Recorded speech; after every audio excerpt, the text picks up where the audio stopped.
I'm Aaron from PhoneDog.com, and let's say you want that Nokia Lumia 800, but you don't want to import it at high rates from overseas. You know, you're paying $500 or $600. You're not getting that carrier subsidy. If you want a great Windows phone this holiday season that's pretty packed to the gills with features, take a look at the HTC Radar 4G. Now, this is available now on T-Mobile. It's packing a 1 GHz processor, a 3.8-inch display, a front-facing camera, has a rear camera as well that shoots video at 720p. So it may not be the highest-end device, but in terms of Windows Phone, it's got enough to get the job done. Now, is this a device for you? We'll take a look in the review, but first, going to give some love to my boys at Best Buy Mobile. When you go into Best Buy Mobile to get this device, you'll walk out without dealing with rebates, dealing with paperwork, waiting 8 to 10 weeks or whatever it is now, 3 to 5 weeks depending on the carrier, to get your mail-in rebate back. You won't deal with debit cards. At Best Buy Mobile, you'll get the after rebate price on this HTC Radar 4G or whatever phone you get this holiday season. Let's take a look at it. HTC Radar 4G, is this the device for you? Should you wait for one of the Nokia Windows phones, or should you just hold off altogether and see what comes out in the coming year? We'll find out starting right now. So let's say you're a Windows Phone fan and you really like the Nokia Lumia 800. You like the way it feels. You've liked it since it was announced in Nokia World, but unfortunately it's not available in the US. So if you want to buy it, you're going to have to purchase it unsubsidized. So you're looking at $500, $600, maybe $700 to bring it over into the States and throw it onto AT&T or T-Mobile. Well, if you're looking at a device like the Lumia 800, but you want something with a carrier subsidy, I'd really take a look at the HTC Radar 4G. This is a new device, a new Windows Phone device at that, from HTC and from T-Mobile. It's available now, and it packs a pretty decent spec list. Now, this isn't going to blow any Android device out of the water or perhaps go toe-to-toe with the iPhone 4S, but it has a decent spec list that works really well for Windows Phone 7, or I guess 7.5. Now, it has a 1 GHz processor, Snapdragon processor, has a 3.8-inch WVGA LCD, it's got a camera on the back that's capable of shooting video at 720p, a 5-megapixel camera, and then it has a front-facing camera as well, since Mango supports video calling. So you get some nice goodies, and it's packed in this body that looks a lot like the HTC Flyer, and it has a 1,520 milliamp hour battery, which you can pull this off down here, and you can see the SIM card slot, and then the battery itself is non-removable to my knowledge, unless this pops up. I don't think it's actually removable. And I just pulled the SIM card out, so we may have to do a little bit of a restart, but that's okay. 1,520 milliamp hour battery, so it's packed down in there, and you got this nice build that looks really nice. It can definitely go toe-to-toe in the design department with the high-end Android devices, with the iOS devices like, of course, the iPad 2 and the iPhone 4S. Let me get this back in there. There we go. Okay. So you can see over here on the side, camera shortcut button, volume rocker. Then you have your capacitive buttons down here at the bottom. You have back, you have Windows or home, I guess, and then search. You have your front-facing camera, a nice earpiece up there. Got the 3.5mm headphone jack, power button, speaker on the back, new Windows Phone logo, and then your micro USB charging port over here on the left side. So like I said, it looks good. It looks a lot like the HTC Flyer, the unlocked version at least, of the HTC Flyer. And you can see also one thing I meant to mention, 5-megapixel camera, but it has a f2.2 lens, which is really nice. So again, a decent device that should be priced pretty well. I haven't taken a look at T-Mobile's site recently, but I'm assuming it's somewhere around the $100 price range, $150 if I remember right. But it's packing Windows Phone 7.5, so Mango, and out of the box you get the typical Windows Phone stuff. You get Xbox Live, you get HTC Hub, HTC Watch. You get music and videos, of course, which is Zune built into this device. You get T-Mobile's My Account, Netflix, Notes, Office, and then you get Telenav GPS, and then you get T-Mobile TV. So you get some T-Mobile stuff pre-installed, but it's not too bad. And then, of course, you can do your typical home screen customizations that you've seen from the past. Now, I really do like the Metro UI has kind of grown on me. It's called Metro UI if you're not familiar with the Windows Phone. It's intended to be modeled after subway tiles, and it really looks good. And one other thing I forgot to mention, this is a 4G device. It runs on T-Mobile's 4G network, HSPA+, and it has a theoretical peak of 14.4 megabits per second. So this isn't going to come anywhere near the Amaze 4G or the, I feel like I'm saying, it's not going to come anywhere near a lot, but it's really a good device.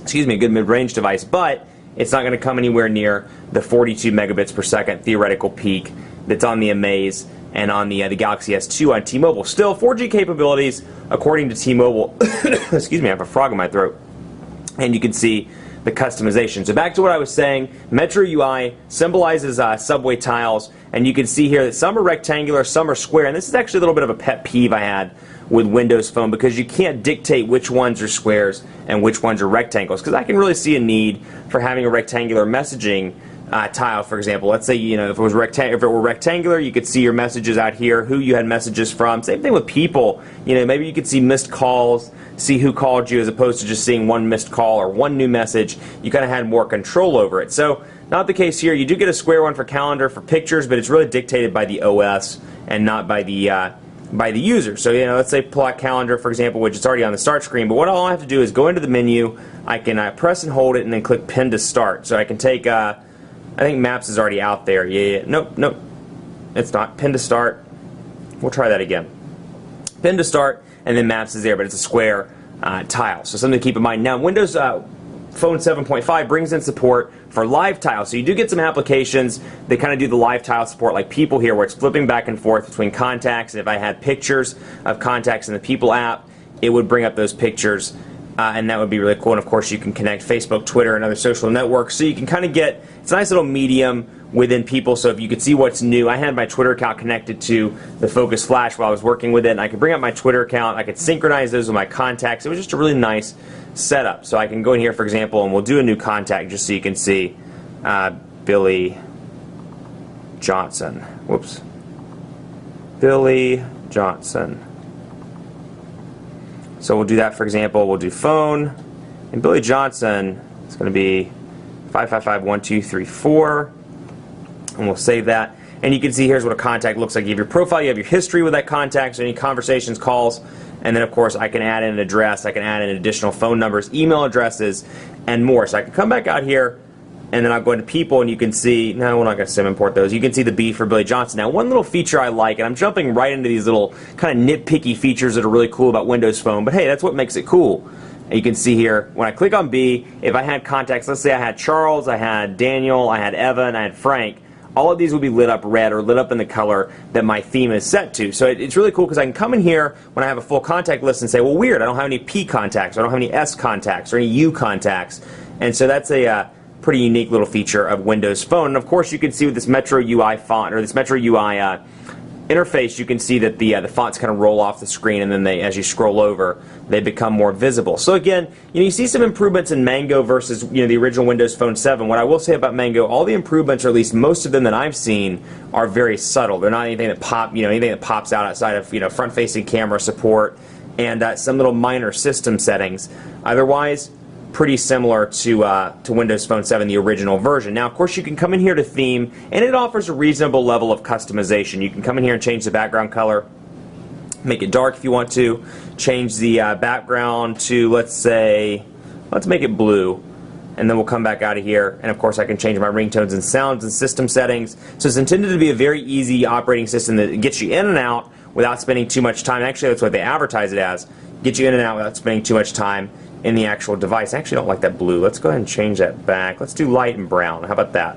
There we go. That's a little bit better. So you can see, and that's a little bit easier in the camera to see as well. So 3.8-inch display. It's a little bit smaller than those 4.3, and 4.5-inch options that are on the market. Still, it's larger than the iPhone 4S. It's right up there on par with some other mid-range Windows Phone devices, and it's right on par actually with the Lumia 800. It's a little bit bigger actually than the Lumia 800, so if that's a device that appeals to you. And I really see a lot of people that are appealed by the Lumia 800 to kind of go to this as kind of the US go-to device right now while we're waiting for the Lumia to come into the States, or at least some variant of the Lumia to come into the States. So Xbox Live, like I said, let's take a look at HTC Hub as well, and we'll come in on that. And you can see, obviously, Microsoft's pretty strict about what they allow in terms of customization to Windows Phone. So what HTC's done is they've done this kind of hub interface here, hub application, where it makes it look a lot like Sense. You can see the same kind of clock widget here, which is not bringing up my location. Let's see if we can get it to pop up with Charlotte. There we go.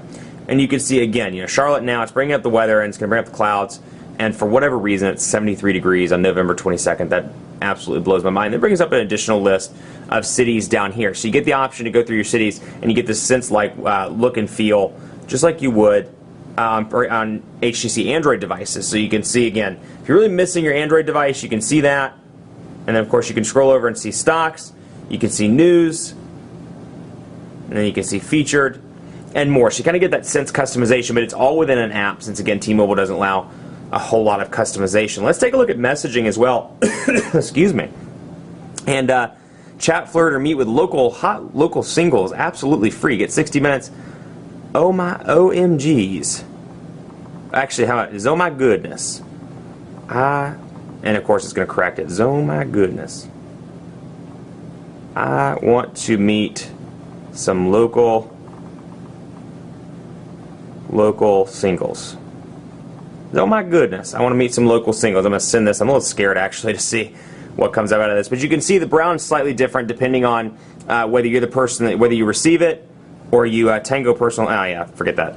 But you get the idea. You can see the brown here is a little bit lighter for the responses from this number, and then you can see in the dark brown my response. You can see that's a little bit of a different color as well. Now you see these icons down here. They're very minimalistic. When it's closed, all you see is the icon itself. All you have to do is click these little three dots over here on the right, and it brings up an additional menu. It shows you the text below, so I know this means send, attach, or speak, and then I can delete the thread if I want to and go from there. Now, it's interesting because a lot of the features that I use on a regular basis aren't in Windows Phone 7. For example, I have a long list of messages that I want to delete. I have to delete each one at a time by pressing and holding and doing it that way. So again, there's no option to mass delete, and that's one of those things where I'm like, a more mature operating system, would have something like mass delete. So you still see a lot of those features like that missing, but otherwise, it's still a very customizable or very easy to use operating system that's great for somebody that's coming from, perhaps a feature phone or migrating over from iOS or something, again, that's very easy to use and they want to keep it on the easy side, but maybe they're sick of iOS or they're sick of their feature phone. So you can see